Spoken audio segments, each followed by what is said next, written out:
Kwa kweli tunamshukuru Rais wetu Samia Suluhu Hassan kwa sababu ametusaidia, ametuwekea shule karibu.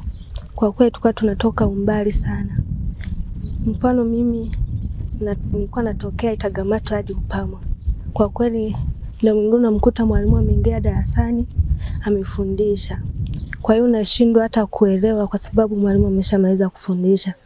Lakini kwa sasa hivi tunamshukuru kwa sababu ametusogezea shule karibu, halafu ametujengea na mabweni.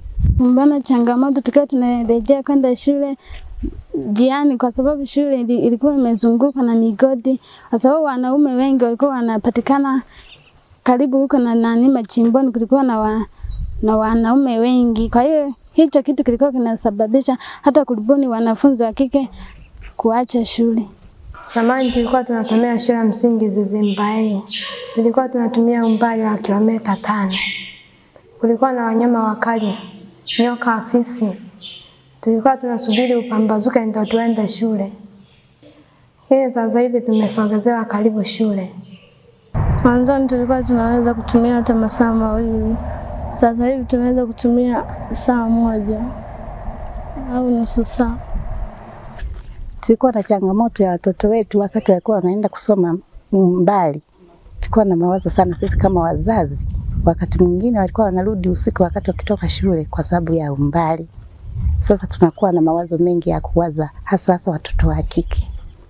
Ila tulipopata mradi huu, sisi kama wananchi wa kijiji hiki tulishukuru sana, tulijitolea hata kufyeka. Ni kwamba ile shule mama, shule ya msingi Zizimbae, watoto walikuwa ni wengi sana, karibu wanafunzi 1500.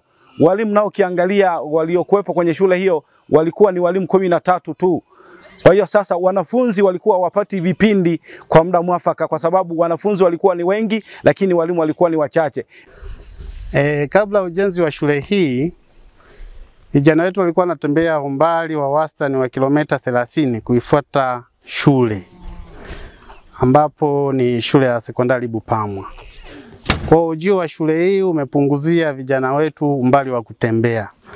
Sasa hivi umbali mwanafunzi anayetembea umbali mrefu sana ni wastani wa kilomita 4. Ilikuwa ni changamoto. Changamoto kwanza kwa kutembea umbali mrefu ilikuwa inatia uvivu vijana kuendelea na masomo.